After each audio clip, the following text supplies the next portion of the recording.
Hello families, and welcome to my virtual presentation. My name is Kelly Scott, and I first of all want to say that I am so sorry I am unable to be there in person to give this presentation to you and meet all of you. This is one of my favorite nights of the year, and I am so bummed out that I am not able to be there. You may have heard from your child that I am at home, I have COVID, and I am not allowed back in the building until next week, so the timing could not be worse. It is my birthday, and it is also open house, so I am very upset not to be there with you tonight, but you get this lovely video instead, and hopefully another teacher is in the room in case you have immediate questions that you need to ask. I'm going to first talk a little bit about this course in terms of the track. So right now, your child is in Algebra 1. That's why the yellow box is around Algebra 1. This is a very normal track of high school. So a lot of their friends may already be in geometry, but that's an accelerated track. In America, the most common freshman course is Algebra 1. So I try to remind my students of that when they say, oh, a lot of my friends are in geometry. I said, well, this is the normal track.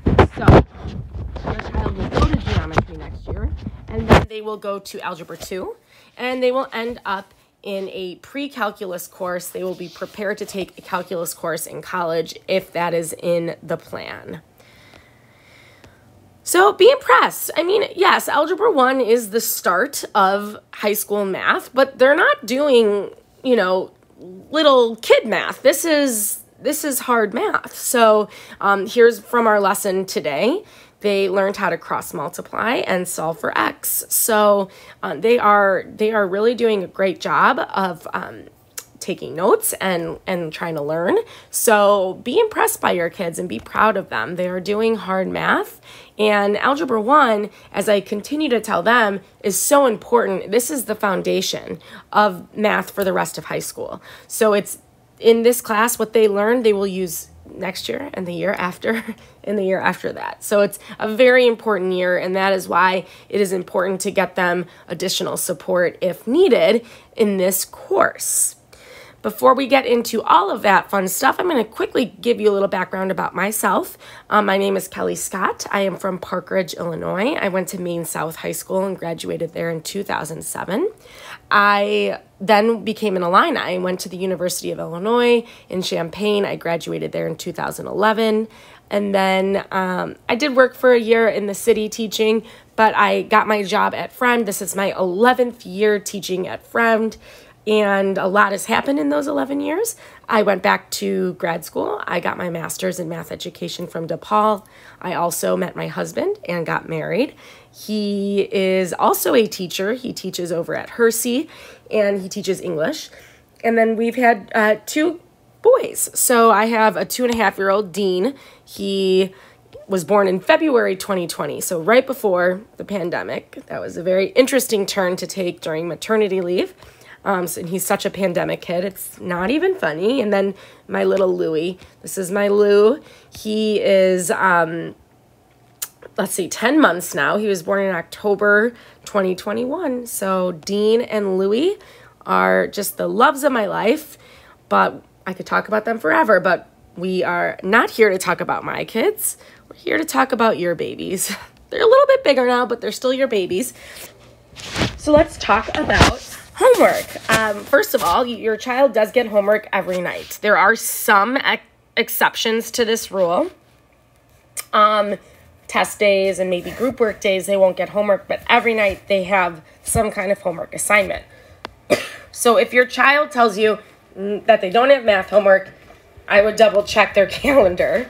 There is a calendar provided with all assignments on it, as well as all assessments. So if your child is confused about when they may have a test or a quiz, you can have them take out their packet and have you show it to them, because on the packet there is a calendar with all assignments, all tests and quizzes, and so they should be aware of when all of that occurs.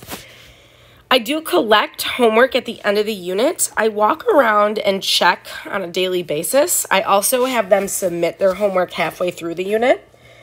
This is simply to hold them accountable and make sure that they're keeping up with it. when I used to collect homework just on the day of the test, I would have students who never did their homework, and then it's a little too late to realize that on the day of the test. So instead of doing that, I still collect on the day of the test, but I collect and I walk around a little more often just to keep everybody on their toes and making sure that everybody's keeping up with their homework. It is really important for them to do it. I try to keep it, you know, I always say like 12 or less problems. We are not trying to kill them with a bunch of homework. It is just practicing the skills that they learn that day. So they shouldn't have too much homework, but they definitely get some every day. And I just grade on completion.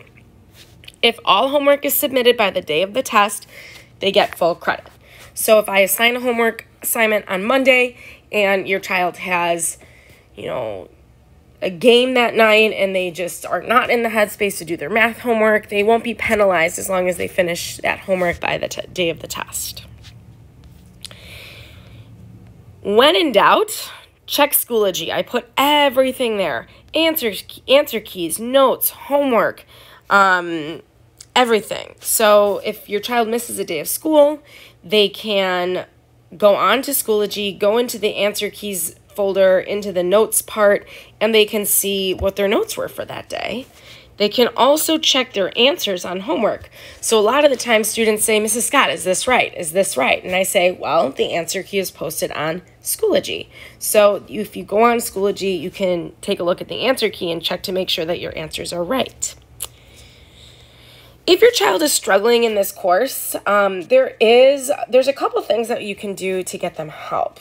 So first, if your child is really struggling, like all of a sudden you realize, oh my goodness, my child has a D in math, or my child's failing math, make sure you reach out to me because we are offering something called Algebra Extension this school year.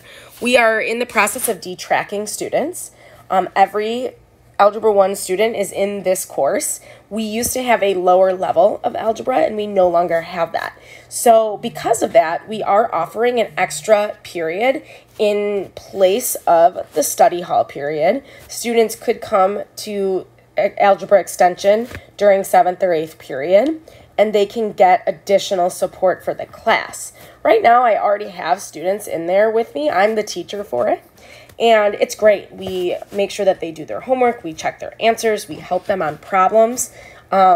We give them practice assessments and grade it so that they can get feedback more often. We pre-teach, we reteach. So it's just, and if they finish everything, they get to work on other homework in other classes since technically it's their study hall period. So it's been fabulous, but this is specifically for students who were tracked to be in the lower class or all of a sudden are having a D or an F in the course. If your child just has a few questions and they just need some help, I always tell them they can drop in not drop in, they can make an appointment to see me during 3rd, 4th, or 6th periods to ask me for help.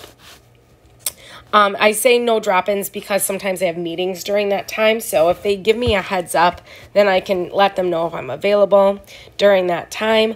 Or they can pop into the tutoring center. There's always a math teacher present there. And there's also after-school tutoring offered here at Friend.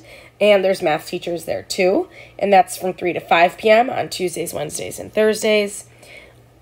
Everything on Schoology is also a resource for your child if they need help. There's video lessons, there's answer keys, and so there's a lot of things they can do to get help at this school before you need to do something like hire an outside tutor. Calculators are important. We definitely use them on a daily basis. Students are allowed to use them on every assessment in this class, and they'll be able to use them on the SAT and ACT. So the sooner that they own a calculator and are comfortable with it, the better off they are. So I recommend getting a graphing calculator sooner rather than later. It looks like this. It is very expensive. These run for about $100. It is an investment, but if it's not in the cards for your family, then definitely a scientific calculator is more than enough for Algebra 1. In Algebra 2, they use graphing calculators more, but a scientific calculator is more than okay for this class. So either way, and if not, buying a calculator at all is a possibility. We do have loaners, so your child will not be left out. They will always have access to a calculator either way. All right, so in the email that you're getting from me, there's a lot going on there. So this video kind of describes some of the basics about the class, but the syllabus I'm sending out has a lot of more specific information. So it talks about the homework, talks about late work. Again, if your child needs help, what to do with that. And then some other things like academic dishonesty, my phone policy, a nice little note from me. So please take a look at that. It's attached in the email I sent you. And finally, if you want to just take a quick look at Schoology, this is what it looks like. Your child can click on a folder and open it. If, for example, they wanted to take a look at an answer key on their homework, it looks like this. I show all of my work when I make an answer key, and that way your child can see, oh, I got the right answer, or if they didn't get the right answer, they can look back at my work and try to figure out what mistake they made. So they're really helpful if used correctly. If a child uses it just to copy down the work, then that'll show up on assessment. So encourage your child to use the answer keys in the appropriate way and as a tool rather than as something that might end up hurting them in the end. So that is pretty much everything I have to say. And again, I am so sorry that I could not be there in person. I am really looking forward to working with your kids this year. So far, the year's off to a great start, and I love working with them. So thank you for having awesome kids, and thank you for watching my presentation. And I hope that in the future I can run into you somehow because, thank you. I would love to meet all of you, but it's unfortunate that I was unable to. So have a great night. Thank you.